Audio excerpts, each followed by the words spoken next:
A piece of bread changed everything. Not a bullet, not a betrayal, not a backroom deal. A piece of bread tossed onto a restaurant floor by a man who thought he owned the city triggered a chain of events that would bring an empire to its knees. Chicago, Friday night. Aurum Steakhouse, where power brokers close deals and criminals hide behind charity galas. Vincent "Vinny" Castellano, the untouchable real estate mogul with blood on his balance sheet, is celebrating. $20 million in taxpayer money just landed in his pocket, gift-wrapped as urban renewal. But across the dining room, someone is watching. Someone who doesn't forget. Because here's what Vinny doesn't know yet. The waiter he's about to humiliate in front of 50 witnesses, he's not just any waiter. He's the godson of the man who will destroy him. And the CEO who's watching this moment unfold? He's already calculating exactly how many days Vinny has left before his world collapses. The question isn't if Vinny will fall. The question is, will he see it coming? The air inside Aurum was thick with power. Not the kind you could see, but the kind you could feel. The weight of it pressed against your chest like humidity before a thunderstorm. Cigar smoke curled toward the vaulted ceiling. Crystal glasses caught the light from chandeliers that cost more than most people earned in a year. The low murmur of conversation was punctuated by bursts of laughter, the kind of laughter that comes easy when you've never had to worry about money or consequences or what people think of you. Vincent "Vinny" Castellano sat at the center table like a king holding court. He was 58, broad-shouldered, with silver hair slicked back, and a jaw that looked like it had been carved from granite. His suit was Italian, his watch was Swiss, and his smile was pure Chicago, charming on the surface, dangerous underneath. Vinny wasn't officially a mob boss. The FBI had tried for decades to pin something on him, but the days of wiretaps and bloody turf wars were over. Vinny had evolved. He'd learned that you didn't need to break legs when you could break zoning laws. You didn't need hitmen when you had lawyers. His empire was built on contracts, not corpses. Real estate development, construction bids, consulting firms that existed only on paper but somehow billed millions to the city every year. Everyone knew what he really was. The mayor knew, the cops knew, the journalists knew, and they all smiled, shook his hand, and cashed his checks.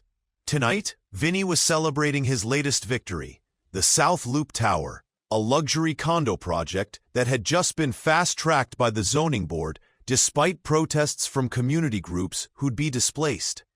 $20 million in taxpayer subsidies, approved in 48 hours. Vinny raised his glass of Macallan 25. To Chicago, the city that works, for those who know how to work it. The table erupted in laughter. Contractors, lawyers, a deputy mayor, 2 aldermen, they all lifted their glasses in a toast to corruption so normalized it didn't even need to hide anymore. But across the restaurant, in a corner booth half hidden by shadows, James Thornton watched in silence. Carlos Reyes moved through the dining room like a ghost. After 6 years at Aurum, he'd perfected the art of being invisible. You didn't interrupt conversations. You didn't make eye contact unless spoken to. You anticipated needs before they were voiced, cleared plates before they were pushed aside, refilled water glasses the moment they dipped below half. You became part of the architecture, present, necessary, but never seen.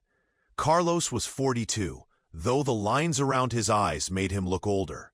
His black vest was pressed, his white shirt crisp, his hands steady despite the exhaustion that lived in his bones. He'd worked doubles 3 times this week. His daughter Maria needed books for her sophomore year at DePaul. His mother's diabetes medication wasn't fully covered by insurance. Rent was due in 5 days, and his landlord didn't accept excuses. So Carlos smiled, said, "Yes, sir, and right away, ma'am," and swallowed every ounce of pride his mother had taught him to carry. Tonight, he approached Vinny's table with a basket of bread, rosemary focaccia, still warm from the oven. The kind of artisan bread that cost $8 a loaf at the boutique bakery down the street. Carlos placed it gently on the table between the wine glasses and appetizer plates. "Good evening, gentlemen. Fresh bread from—" Vinny didn't look up. "What the hell is this?" Carlos froze. "Sir?" Vinny picked up a slice, examined it like it was evidence in a trial, and dropped it onto the white linen tablecloth. "This is cold. You bring me cold bread?" Carlos's throat tightened. The words came out measured, careful. "I apologize, sir. I just brought it from the kitchen. I can get you—" "I don't care where you brought it from." Vinny's voice rose, not quite a shout, but loud enough that conversations at nearby tables faltered. "I'm paying $300 a plate, and you bring me bread that tastes like it's been sitting out since lunch?" The jazz music suddenly felt too loud. The clinking of silverware stopped. Carlos felt 50 pairs of eyes turn toward him. His pulse hammered in his neck. Heat crawled up his face. But his voice stayed steady. "I'll bring you a fresh basket immediately, sir." But Vinny wasn't done. He leaned back in his chair, arms spread wide, playing to his audience now. "You know what your problem is?" Vinny's tone shifted, conversational, almost fatherly, which somehow made it worse. "You don't take pride in your work. You shuffle around here like you're doing us a favor." One of the contractors smirked. The deputy mayor looked down at his plate. Carlos's jaw tightened. "No, sir." "Damn right no." Vinny gestured with his glass. "You think I got where I am by half-assing things? By bringing people cold bread?" Laughter rippled around the table. Nervous, performative. The kind of laughter that comes from people who know they should object, but won't. Vinny picked up another slice of bread and dropped it onto the floor. "Pick that up!" The restaurant went silent. Not just the table, not just the nearby diners. Everyone. Carlos stared at the piece of bread on the polished hardwood floor. For one heartbeat, he imagined walking away, ripping off his apron, throwing it onto Vinny's plate, and telling him exactly what he thought. But then he thought about Maria's tuition bill sitting on his kitchen counter. He thought about his mother's insulin prescription that needed refilling next week. He thought about the eviction notice he couldn't afford to receive. So Carlos Reyes bent down, picked up the bread, and placed it on his tray. Vinny grinned. "Good boy." The table exploded in laughter. Carlos turned and walked toward the kitchen, his face burning, his hands trembling, his heart pounding so hard he thought his ribs might crack. He didn't see the man in the corner booth set down his bourbon glass. He didn't see James Thornton's expression shift from observation to calculation. He didn't see the quiet rage that settled into James's eyes like frost forming on a window. But Vinny Castellano should have, because in that moment, his fate was sealed. James Thornton didn't move. He sat perfectly still in his corner booth, fingers resting on the rim of his glass, eyes locked on Vinny Castellano's table. To anyone watching, he looked calm, detached, just another businessman enjoying a quiet dinner alone. But inside, something ancient and cold was taking shape. James was 53 years old, CEO of Thornton Global Strategies, a private equity firm with $12 billion in assets. He'd built his career on patience, precision, and an almost surgical ability to identify weakness. He didn't make emotional decisions. He didn't act out of anger, but he also didn't forget. And what he just witnessed wasn't just cruelty. It was a particular kind of cruelty. The kind that reminded him of every time he'd watched his father come home exhausted from double shifts, only to be treated like he was invisible by people who'd never worked an honest day in their lives. James's father, Robert Thornton, had been a steel worker in Gary, Indiana, until the mill closed in 1982. After that, he'd done whatever he could to keep the family afloat. Cab driver, security guard, and for 2 brutal years, a night janitor at a downtown hotel. James had been 16 when he'd visited his father at work one night. He'd watched Robert mop floors, while men in expensive suits walked past him without a glance, as if he were part of the furniture. His father had never complained, but one night, sitting at their kitchen table after a 14-hour shift, Robert had looked at his son and said, "James, listen to me. Dignity isn't something people give you. It's something you carry inside. And the men who try to take it from others, they're the ones who never had any to begin with." Now, 37 years later, James watched Vinny Castellano toast with his friends, and he heard his father's voice. He finished his bourbon in one slow sip. He didn't pull out his phone. He didn't signal for the check. He didn't make a scene. He simply sat there, and in the silence of his own mind, he made a decision. Not out of rage, out of principle. Vinny Castellano had just humiliated a man in front of 50 witnesses for no reason other than because he could. And James was going to make sure the world humiliated Vinny back. Not with violence, not with threats. With something far more devastating, the truth. James didn't act immediately. Revenge born from anger is sloppy. It leaves trails. It makes mistakes. What James had in mind required precision. So he did what he always did when he identified a target. He researched. By Monday morning, James knew everything there was to know about Vincent Castellano, his business holdings, his political connections, his offshore accounts, the shell companies he used to launder money, the contractors who overbilled the city and kicked back 20%, the aldermen who voted his way in exchange for campaign donations. But more importantly, James learned about Carlos Reyes. It took one phone call to Oran's general manager, a woman James had helped secure financing for her own restaurant 3 years ago. "The waiter from Friday night," James said. "Carlos Reyes. Tell me about him." "Carlos?" The manager sounded surprised. "He's one of our best. Been here 6 years. Never late, never complains." "Why?" "Just curious." There was a pause.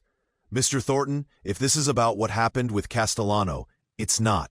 Because Carlos didn't do anything wrong. Vinny was just being Vinny. We comp his meals so he thinks—" "I know," James said quietly. "I was there." Another pause. "Carlos has a daughter at DePaul. Works doubles to cover tuition. His mom's sick, diabetes, I think. He never talks about it. But you can tell he's stretched thin."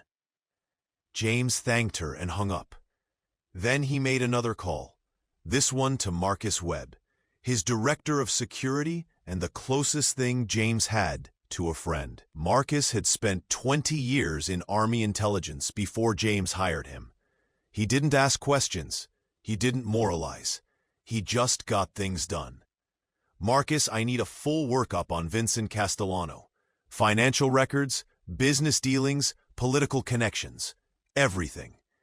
"Looking for anything specific?"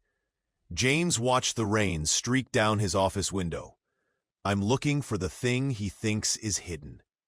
Marcus was quiet for a moment. "This personal? Does it matter?"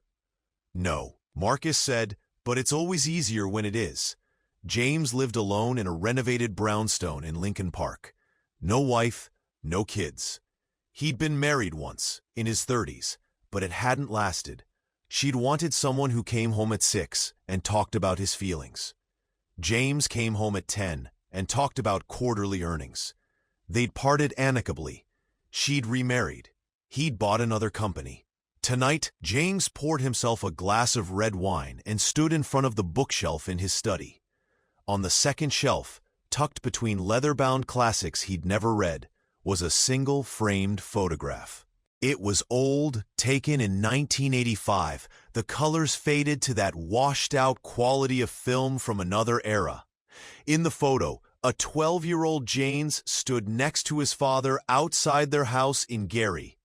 Robert Thornton had his arm around his son's shoulders, both of them smiling, despite the fact that the steel mill had closed 3 years earlier, and money was tighter than ever. James stared at the photo for a long time. His father had died of a heart attack in 1998, 2 weeks before James closed his first major deal. Robert had never seen his son become successful. He'd never seen the office, the awards, the recognition. But he'd taught James something more valuable than wealth. That how you treat people when you don't have to says everything about who you are. James set down his wine glass. He picked up his phone and typed a message to Marcus. Also, run a background check on Carlos Reyes. I want to know if there's any connection between him and anyone in Castellano's circle, and find out where his family is from. The reply came 2 minutes later. On it. James sat down at his desk and opened his laptop. If he was going to do this, he was going to do it right. Because Vinny Castellano had made one critical mistake. He'd humiliated someone in front of James Thornton. And James never forgot a debt. Marcus walked into James's office carrying a manila folder. You're going to want to see this. James looked up from his computer. That was fast. That's because Castellano's sloppy. Marcus dropped the folder onto the desk. He's got so many layers of protection he thinks he's untouchable. But the more layers you have, the more cracks there are. James opened the folder. Inside were financial records, emails, city contracts, and photographs. Start with page 12, Marcus said. James flipped to it. It was a printout of a wire transfer. $4.2 million from a shell company called Lakeshore Development LLC to an offshore account in the Cayman Islands. The memo line read, Consulting fees, Project Mercy. James looked up. Project Mercy? That's what caught my eye, too. Marcus leaned against the desk. Sounds like a charity, right? Turns out it's Castellano's latest scam. He set up a nonprofit called the Mercy Foundation. Says it's for helping homeless veterans get job training. But the foundation doesn't do anything. It's just a pass-through. Money comes in from city grants, corporate donations, private donors. Then it gets transferred to shell companies Castellano controls. Some of it goes to real programs, just enough to keep up appearances. The rest? Offshore accounts, real estate purchases, payoffs. James studied the documents. How much are we talking? North of 40 million over the last 3 years. James let out a slow breath. There's more, Marcus said. He pulled out another page, a blurry photograph taken from a distance. It showed Vinny shaking hands with a man in front of a construction site. That's Alderman Ed Kowalski. He chairs the zoning committee. 3 weeks after this photo was taken, Castellano's South Loop Tower project got fast-tracked. Kowalski's been blocking similar projects for years, but suddenly he's all for it. Let me guess, James said. Kowalski's campaign received a donation. $250,000 from a donor group that traces back to, surprise, Lakeshore Development LLC. James closed the folder and sat back in his chair. For a long moment, he didn't speak. Then he looked at Marcus. Who else knows about this? Just me. And whoever Castellano paid to keep it buried. What about law enforcement? Marcus shrugged. FBI's been investigating him for years, but they've never made anything stick. Guy's got lawyers, judges, politicians in his pocket. Even if they knew about Project Mercy, getting a conviction would take years. James nodded slowly. So what's the play? Marcus asked. James stood and walked to the window. Below, Chicago stretched out in every direction. Millions of people going about their lives, unaware that men like Vinny Castellano were robbing them blind. We're not going to the FBI, James said. Then what? James turned back. We're going to the press, and we're going to make sure the story's so clean, so undeniable, that even Castellano's lawyers can't bury it. Marcus grinned. I know a reporter. Good, but not yet. James picked up the folder. First, I need more. I need emails, recorded phone calls, witness statements. I need this airtight. That's going to take time. I've got time. James said quietly. And Vinny Castellano doesn't even know the clock is ticking. Lucy Park didn't trust powerful people. Not because she was cynical, though 15 years of investigative journalism had certainly earned her the right to be, but because she'd learned early that power and honesty rarely occupied the same room. At 39, Lucy had built a reputation as one of Chicago's most relentless reporters. She'd exposed corruption in the police department, uncovered fraud in the public school system, and broken the story about a state senator embezzling campaign funds. She'd also been sued 4 times, received dozens of death threats, and had her car keyed so many times she'd stopped bothering to fix it. But she'd never retracted a story, because Lucy didn't write stories unless she could prove them. Which is why, when Marcus Webb walked into her favorite coffee shop on a rainy Tuesday morning and slid a USB drive across the table, she didn't immediately plug it in. "Who sent you?" Lucy asked, her fingers wrapped around a mug of black coffee. Marcus smiled. He was in his late 40s, African-American, with the kind of calm, watchful demeanor that came from years of military training. "Someone who appreciates your work." "That's not an answer. It's the only answer you're getting right now." Lucy studied him. "You're not a politician, not a lawyer. Former military? Army intelligence, 20 years. And now? Private sector." Lucy picked up the USB drive, turned it over in her fingers. "What's on this?" "Financial records, emails, wire transfers.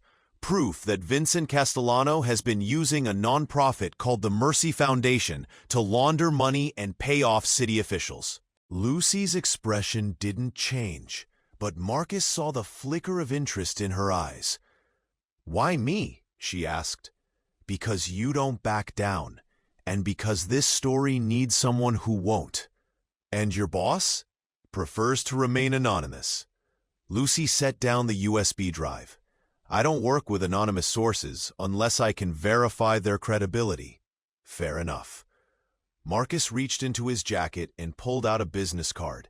It was plain white, embossed with a single name: James Thornton, CEO, Thornton Global Strategies. Lucy's eyebrows rose slightly. "James Thornton, the private equity guy?" "That's right." "Why does a billionaire CEO care about Vincent Castellano?" Marcus leaned back in his chair. "Let's just say Mr. Thornton believes that people who steal from the public should be held accountable." "Noble." "It is what it is." Lucy tapped the USB drive against the table. "And if I look into this and it turns out to be garbage, then you don't run the story." "But I don't think that's going to happen." Lucy was quiet for a moment. Then she pocketed the drive. "I'll look at it, but I'm not making any promises." Marcus stood. "That's all we're asking." As he walked toward the door, Lucy called after him, "Marcus?" He turned.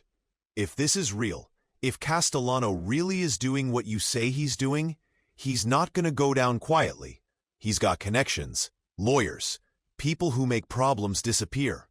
Marcus smiled. "Good thing we're not a problem he can see coming." Lucy sat in her apartment, laptop open, USB drive inserted. She'd been a reporter long enough to know that most smoking gun tips turned out to be exaggerated, misunderstood, or outright fabricated by people with an axe to grind. But as she clicked through the files on the drive, her skepticism began to dissolve. The first folder was labeled Mercy Foundation Financial Records. Inside were 3 years of bank statements, wire transfers, and transaction logs. Lucy opened a spreadsheet. Income: City of Chicago grant, $8.5 million federal housing subsidy, $6.2 million corporate donations, $12.3 million private donors, $4.1 million, total $31.1 million. Lucy scrolled down to the expenses section. Outgoing: job training programs, $2.1 million. Administrative costs, $18.7 million. Consulting fees, $10.3 million. Lucy frowned. Administrative costs that were 6 times higher than the actual programs? That alone was a red flag. She clicked on the consulting fees. Each payment was labeled with the same vague description: Strategic Consulting, Project Mercy. But when she cross-referenced the recipient accounts, they all led back to a web of shell companies: Lakeshore Development LLC, Bridgeport Holdings, Riverside Equity Partners. And at the center of that web, in documents buried 6 layers deep, was a name: Vincent R. Castellano. Lucy exhaled slowly. This wasn't just fraud. This was systematic theft on a massive scale. She opened the next folder. Emails. There were dozens of them. Correspondence between Castellano, city officials, contractors, and lawyers. One email, dated 6 months ago, caught her attention. From Vincent Castellano to Ed Kowalski. Subject: South Loop Tower, zoning approval. Ed, thanks for pushing the zoning approval through. I know there was some pushback, but your support made all the difference. As discussed, the Mercy Foundation will be making a $250K donation to your campaign fund next week. Let me know if you need anything else. Vin. Lucy read it 3 times. It was a smoking gun. Not just implied corruption, explicit quid pro quo. She clicked on the next file. It was a recorded phone call, time-stamped 2 months ago. Lucy hit play. Vinny's voice, casual and confident. Listen, the feds aren't gonna touch this. I've got 3 lawyers whose only job is to make sure every dollar looks clean on paper. The Mercy Foundation? It's bulletproof. Nobody's gonna question a charity that helps homeless vets. Another voice, unidentified. What if someone does? Vinny, laughing. Then we bury them. That's what lawyers are for. Lucy stopped the recording. She sat back in her chair, her mind racing. This wasn't just a story. This was the kind of story that ended careers, triggered federal investigations, and put people in prison. But it was also the kind of story that got reporters threatened, sued, or worse. Lucy picked up her phone and called Marcus. He answered on the first ring. You looked at it, Marcus said. It wasn't a question. Yeah. It's real. I know. This is going to blow up. Castellano's not going to just roll over. We're counting on it. Lucy paused. Who else has access to this? Just you, me, and Mr. Thornton. And if I run this story, Castellano's going to know someone's been digging. He'll start covering his tracks. Not if we move fast, Marcus said. How long do you need? Lucy thought about it. 2 weeks, maybe 3. I need to verify everything independently, get corroborating sources, make sure this holds up in court. You've got 2 weeks, Marcus said. After that, we move whether you're ready or not. Why to rush? Marcus was quiet for a moment. Then, because there's more at stake here than just Castellano, there are people depending on this. Lucy didn't ask what he meant. She didn't need to. 2 weeks, she said, and hung up. James didn't usually involve himself directly in the details. That's what people like Marcus were for, to handle the logistics, manage the moving parts, keep things clean.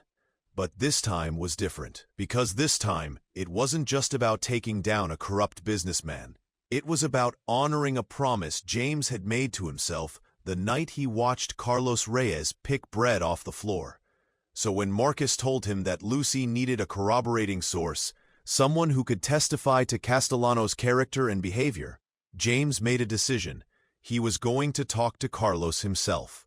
It took Marcus 2 days to track Carlos down outside of work. He lived in a modest apartment in Pilsen, a predominantly Latino neighborhood on the city's southwest side. The building was old but well-maintained, the kind of place where neighbors knew each other and looked out for one another. James arrived at 6 p.m., just as Carlos was coming home from his shift. Carlos was carrying a bag of groceries in one hand, his keys in the other, exhaustion written across his face. Carlos Reyes? James said, stepping out of his car. Carlos stopped, immediately wary. Who's asking? My name is James Thornton. I was at Orem a few weeks ago. I saw what happened with Vincent Castellano. Carlos's expression hardened. I don't want any trouble. I'm not here to cause trouble, James said calmly. I'm here to help. Help with what? With making sure what happened to you doesn't happen to anyone else. Carlos stared at him for a long moment. Then he sighed. Look, Mr. Thornton. Mr. Thornton, I appreciate whatever you think you're trying to do, but guys like Castellano don't go down. They've got money, lawyers, connections. People like me, we just try to keep our heads down and stay out of the way. What if I told you there's a way to hold him accountable, James said. Not through violence, not through some street justice. Through the truth. Carlos laughed bitterly. The truth? You think the truth matters to men like him? No, James said quietly, but it matters to the people who vote for the politicians he's paying off. It matters to the donors who think they're funding a charity. And it matters to the federal agents who've been waiting years for enough evidence to bring him down. Carlos shifted the grocery bag to his other hand. What do you want from me? I want you to tell your story, not to me, to a journalist. Someone who can make sure people know what kind of man Vincent Castellano really is. And then what? He sues me? Gets me fired? Maybe worse? He can't sue you for telling the truth, James said. And as for your job, if Orem fires you for cooperating with a journalist, I'll make sure you're taken care of. Better job, better pay. Legal protection. You have my word. Carlos studied him. Why do you care? You don't even know me. James was quiet for a moment. Then he said, My father was a janitor. He worked nights cleaning office buildings downtown. I used to visit him sometimes when I was a kid. I'd watch businessmen walk past him like he didn't exist, like he was invisible. James met Carlos's eyes. I know what it's like to watch someone you love be treated like they don't matter. And I know what it's like to feel powerless to stop it. Carlos's expression softened slightly. One night, James continued, my father told me, dignity isn't something people give you. It's something you carry. Castellano tried to take yours. I'm offering you a chance to take it back. For a long moment, Carlos didn't speak. Then he set down his groceries. What do I have to do? Lucy met Carlos at a diner in Bridgeport. Far from Orem and far from anyone who might recognize either of them. She'd spent the last week verifying every detail on the USB drive, cross-referencing bank records, tracking down shell companies, building a timeline of Castellano's financial crimes. But she needed more than documents. She needed a human face, a story that would make readers care. Carlos sat across from her in a corner booth, a cup of coffee untouched in front of him. I've never done anything like this before, he said quietly. That's okay, Lucy said. Just tell me what happened, in your own words. Carlos took a breath, and then he told her. He told her about working at Orem for 6 years.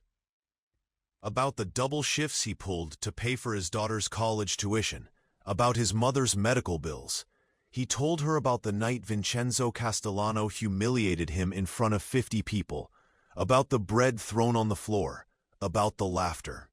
He told her how he felt, small, powerless, ashamed, and how he'd gone home that night and couldn't look his daughter in the eye. She asked me how work was, Carlos said, his voice thick, and I lied.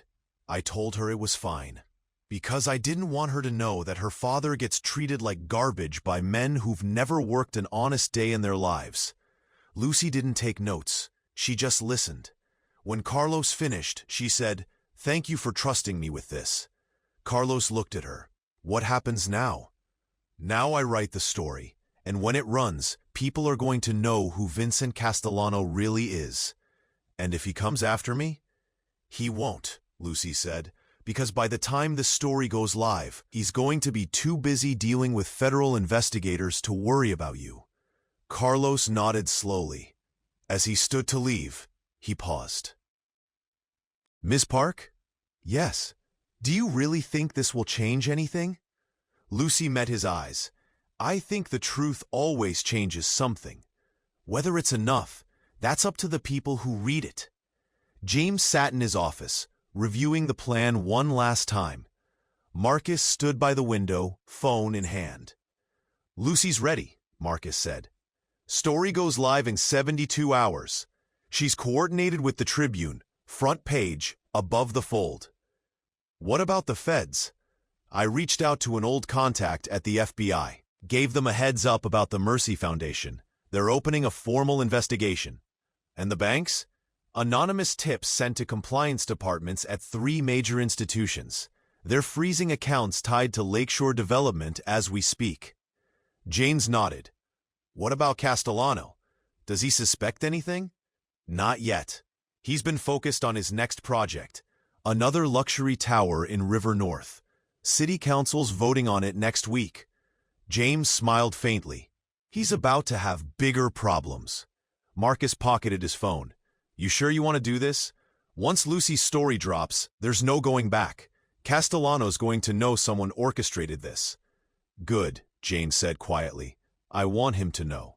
And if he figures out it was you?" James looked at him. "Then he'll understand what it feels like to be humiliated in public." Marcus grinned. "I'll make sure we're ready."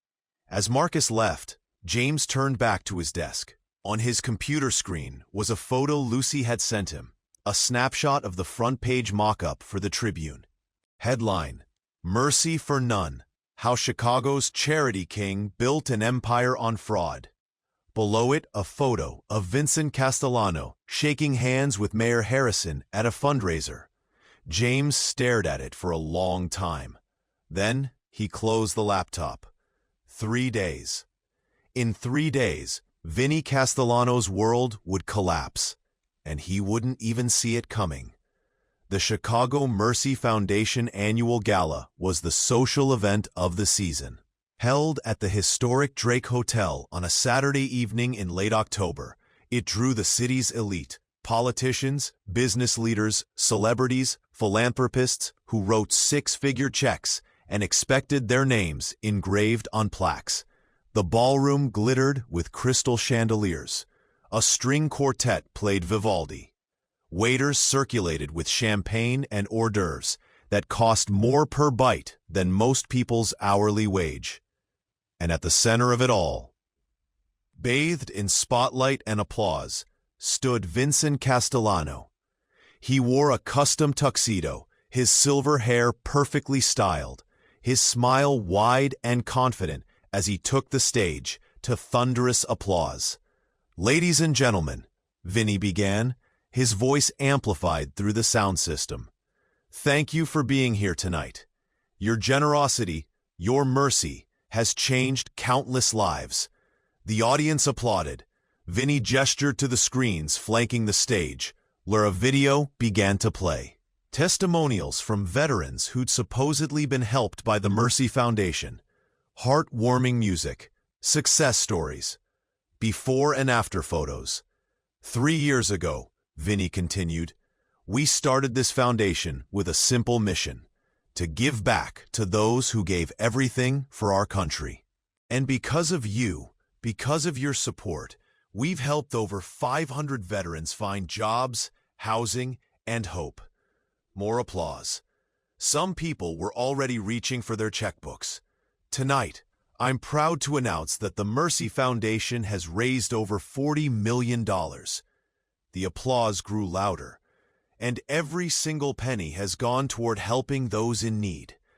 Vinny paused for effect, his expression turning somber, humble. I know I'm not perfect. I've made mistakes in my life. But this foundation, this work, it's my way of giving back, of showing that no matter where you come from, you can make a difference. The audience rose in a standing ovation.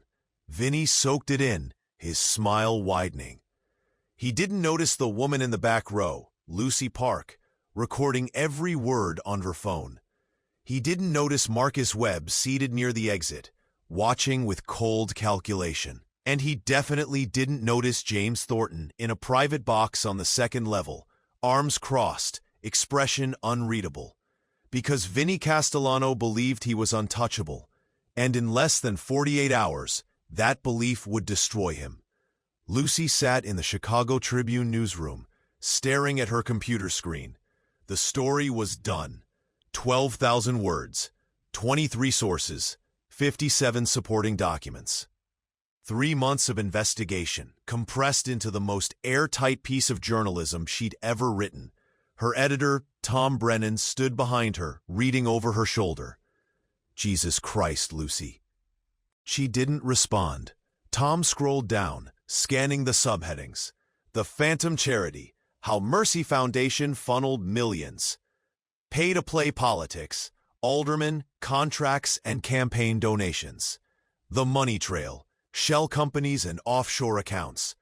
Voices from the inside, employees and victims speak out. Tom reached the end and let out a low whistle. If even half of this is true. It's all true, Lucy said. I've triple-checked every fact.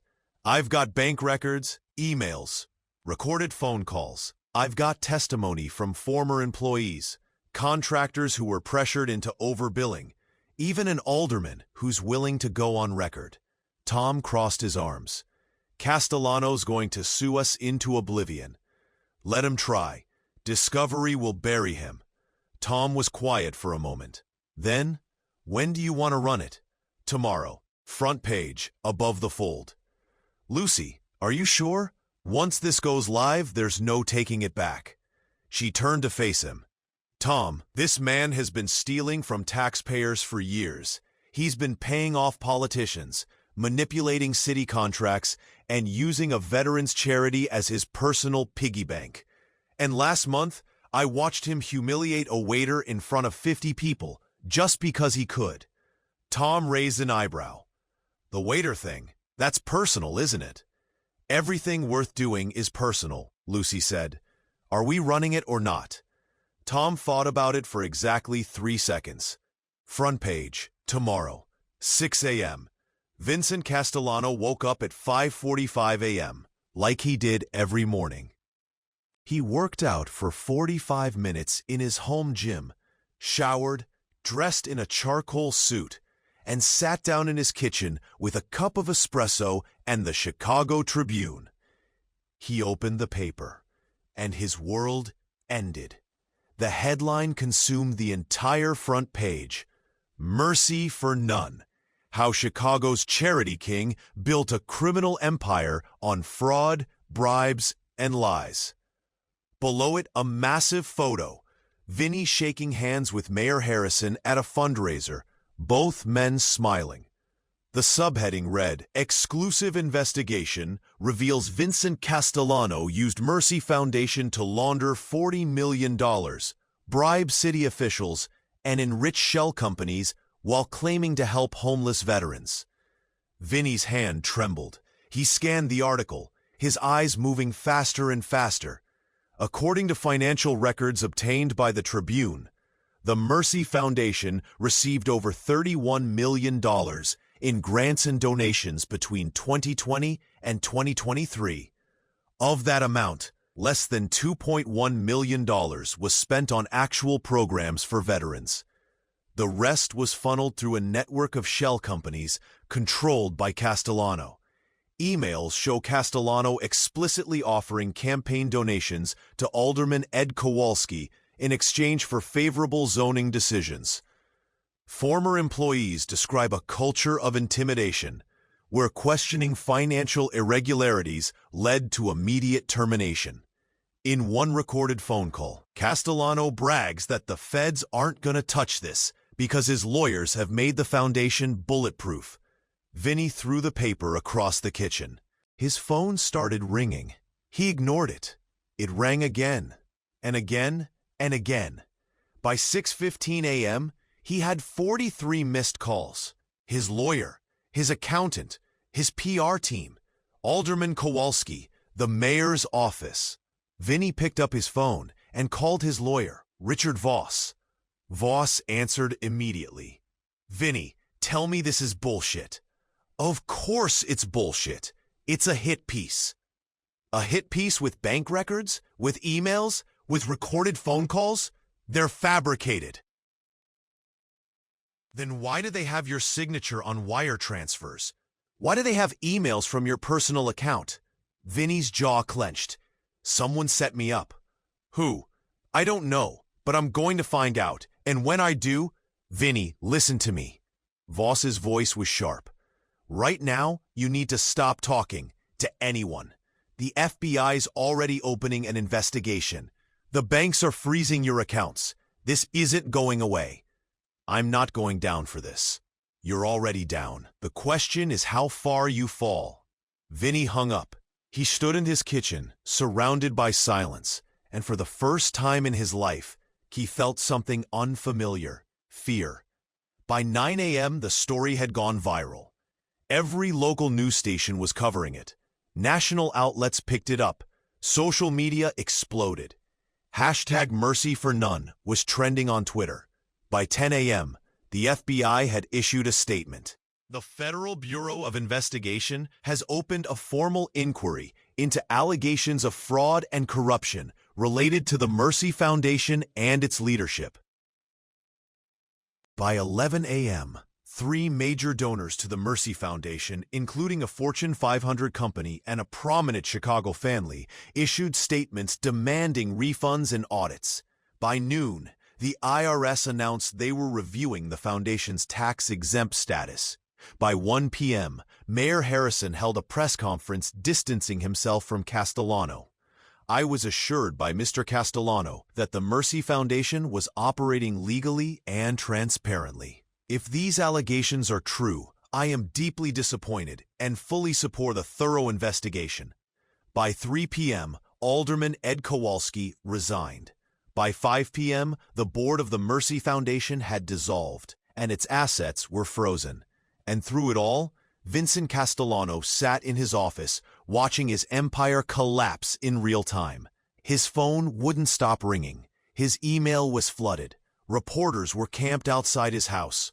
But the worst part, the part that made his chest tighten and his hands shake, was the silence from the people who'd once called themselves his friends. No one was returning his calls. No one was defending him. No one was standing by his side. Because in Chicago, loyalty only lasted as long as you were winning.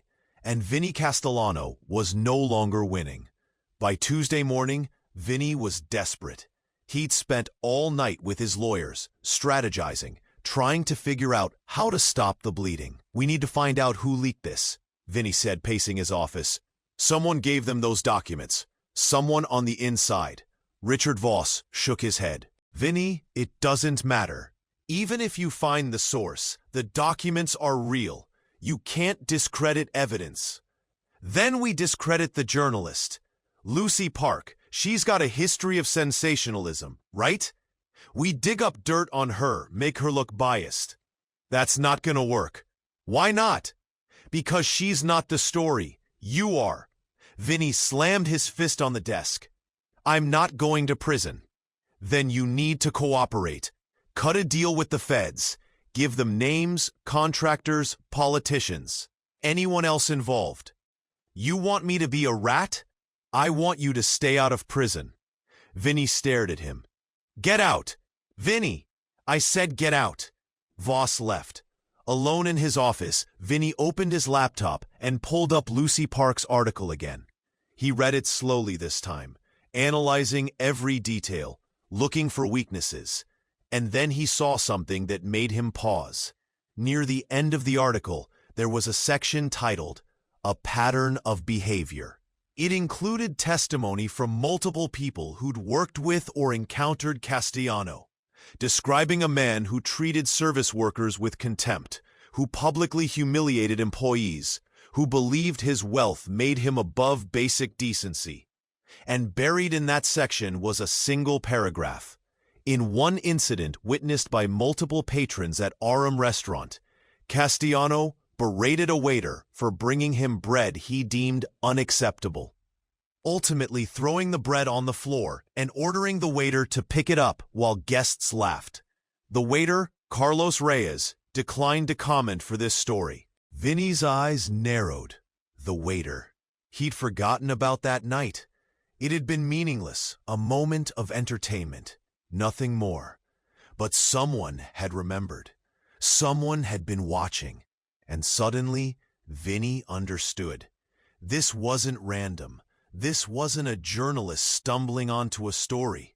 This was orchestrated. Someone had been building this case, gathering evidence, coordinating with the press. Someone with resources, with patience, with a reason to want him destroyed. Vinny picked up his phone and called Marcus Webb's number, the security contractor he'd used for years. It went straight to voicemail. He tried again. Voicemail. A cold realization settled over him. He'd been set up, and whoever did it was still out there, watching. James Thornton was in his office when his assistant buzzed him. "Mr. Thornton, there's a Vincent Castellano here to see you. He doesn't have an appointment." James allowed himself a small smile. "Send him in." 30 seconds later, Vinny burst through the door. He looked like a different man than the one James had seen at Aram. His suit was wrinkled. His hair was disheveled. His eyes were red-rimmed and wild. "You," Vinny said, his voice shaking with rage. "You did this." James stood calmly, hands in his pockets. "I don't know what you're talking about." "Bullshit. You were at Orem that night. You saw what happened with the waiter. And now suddenly there's a story about me, and that incident just happens to be in it?" "I was at Orem," James said evenly, "along with 50 other people. Any one of them could have told that story. Don't play games with me, Thornton. I know you're behind this." James walked to the window, looked out at the city. "Let's say, hypothetically, that I was. What would you do about it?" Vinny's hands clenched into fists. "I'd make you regret it." James turned to face him. "With what? Your lawyers? Your political connections? Your friends at City Hall?" He paused. "Oh, wait. You don't have any of those anymore, do you?" Vinny's face flushed red. "You think you're untouchable? You think you can destroy me and walk away?" "I didn't destroy you, Vinny. You destroyed yourself." "I built an empire." A piece of bread changed everything. Not a bullet, not a betrayal, not a backroom deal. A piece of bread tossed onto a restaurant floor by a man who thought he owned the city, triggered a chain of events that would bring an empire to its knees. Chicago, Friday night. Auram's Steakhouse, where power brokers close deals and criminals hide behind charity galas. Vincent "Vinny" Castellano, the untouchable real estate mogul with blood on his balance sheet, is celebrating. $20 million in taxpayer money just landed in his pocket, gift-wrapped as urban renewal. But across the dining room, someone is watching. Someone who doesn't forget. Because here's what Vinny doesn't know yet. The waiter he's about to humiliate in front of 50 witnesses, he's not just any waiter. He's the godson of the man who will destroy him. And the CEO who's watching this moment unfold? He's already calculating exactly how many days Vinny has left before his world collapses. The question isn't if Vinny will fall. The question is, will he see it coming? The air inside Auram was thick with power. Not the kind you could see, but the kind you could feel. The weight of it pressed against your chest like humidity before a thunderstorm. Cigar smoke curled toward the vaulted ceiling. Crystal glasses caught the light from chandeliers that cost more than most people earned in a year. The low murmur of conversation was punctuated by bursts of laughter, the kind of laughter that comes easy when you've never had to worry about money or consequences or what people think of you. Vincent "Vinny" Castellano sat at the center table like a king holding court. He was 58, broad-shouldered, with silver hair slicked back, and a jaw that looked like it had been carved from granite.